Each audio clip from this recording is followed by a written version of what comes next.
আজ বাংলাদেশ সময় রাত ১টায় মুখোমুখি হতে চলেছে রিয়াল মাদ্রিদ এবং বায়ার্ন মিউনিখ। চ্যাম্পিয়ন্স লিগের অন্যতম ফেভারিট এই দুটি দল শেষ ১৬ ম্যাচে নিজেরা নিজেদেরকে মোকাবেলা করবে। রিয়াল মাদ্রিদ এই ম্যাচটি নিজেদের ঘরের মাঠ সান্তিয়াগো বার্নাব্যুতেই খেলবে। এই ম্যাচের যদি পর্যালোচনা করতে হয় তাহলে বলতে হয় যে রিয়াল মাদ্রিদ যদিও চ্যাম্পিয়ন্স লিগে খুব শক্তিশালী একটি দল, কিন্তু তারপরও রিয়াল মাদ্রিদের জন্য ম্যাচটি বেশ কঠিন একটি ম্যাচই হতে চলেছে, কারণ সাম্প্রতিক সময় রিয়াল মাদ্রিদ খুব একটি ফর্মের মধ্যে নেই। লা লিগায় সর্বশেষ তারা ৬টি ম্যাচ খেলেছে, এই ৬টি ম্যাচের মধ্যে ৩টিতেই তারা হেরে গিয়েছে। এখন বর্তমানে বার্সেলোনার চেয়ে তারা ৭ পয়েন্টের ব্যবধানে পিছিয়ে আছে। লিগে ৩০ ম্যাচ শেষে বার্সেলোনার পয়েন্টের সংগ্রহ দাঁড়িয়েছে ৭৬, আর অন্যদিকে রিয়াল মাদ্রিদের বর্তমান পয়েন্ট ৬৯, অর্থাৎ ৮টি ম্যাচ লিগে এখন পর্যন্ত বাকি আছে। এরই মধ্যে ৭ পয়েন্টের ব্যবধানে এগিয়ে রয়েছে বার্সেলোনা। তাই লিগ শিরোপার দৌড়ে রিয়াল মাদ্রিদ অনেকাংশেই পিছিয়ে পড়েছে।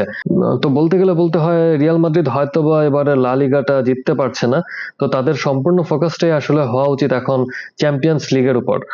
চ্যাম্পিয়ন্স লিগে রিয়াল মাদ্রিদ তাদের সর্বশেষ ম্যাচে ম্যানচেস্টার সিটিকে উড়িয়ে দিয়েছিল। এখন তারা মোকাবেলা করতে যাচ্ছে বায়ার্ন মিউনিখের।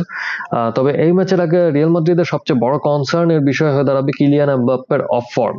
কিলিয়ান এমবাপ্পে সর্বশেষ লা লিগায় গোল করেছেন ১৪ই ফেব্রুয়ারি। এরপর ৭টি ম্যাচ গিয়েছে।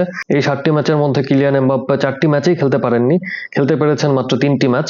এই 3টি ম্যাচেও তিনি গোলের দেখা পাননি। অন্যদিকে এই 7টি ম্যাচের মধ্যে 3টি ম্যাচ রিয়াল মাদ্রিদ কিন্তু হেরেছে। তো বোঝাই যাচ্ছে কিলিয়ান এমবাপ্পের এই অফ ফর্ম রিয়াল মাদ্রিদকে বেশ খানিকটা ভোগাচ্ছে।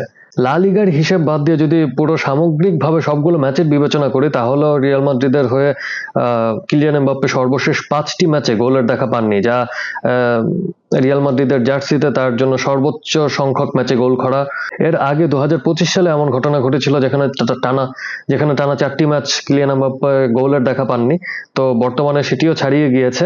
অন্যদিকে রিয়াল মাদ্রিদের ডিফেন্ডাররা এই ম্যাচে বেশ প্রতিদ্বন্দ্বিতার মোকাবেলা করবেন, কারণ রিয়াল মাদ্রিদকে সামলাতে হবে বর্তমানে ইউরোপের অন্যতম 3জন স্ট্রাইকারকে।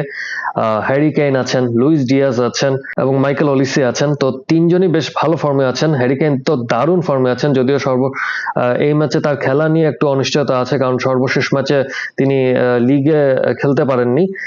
তারপরও মনে করা হচ্ছে যে হ্যারি কেইন এই ম্যাচটি খেলবেন।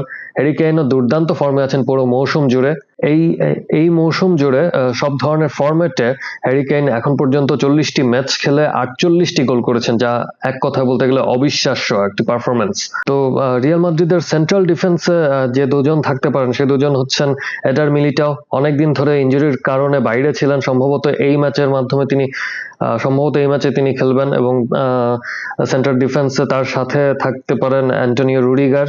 এছাড়া রাইট ব্যাক হিসেবে ড্যানি কারভাহালের খেলার সম্ভাবনাই বেশি, যদি রিয়াল মাদ্রিদের কোচ এই ম্যাচে অভিজ্ঞতার বিচার করেন তাহলে হয়তোবা ড্যানি কারভাহাল এগিয়ে থাকবেন। তবে রিয়াল মাদ্রিদ কোচ ড্যানি কারভাহালকে সুযোগ দেবেন না ট্রেন্ট আলেকজান্ডার আর্নল্ডকে সুযোগ দেবেন, পুরোপুরি নির্ভর করছে তিনি কি চান তার উপর। কারণ ট্রেন্ট আলেকজান্ডার আর্নল্ড লম্বায় খানিকটা এগিয়ে থাকবেন, এসবের দিকেও আর রিয়াল মাদ্রিদের কোচ আলবেলোয়া খেয়াল রাখতে পারেন।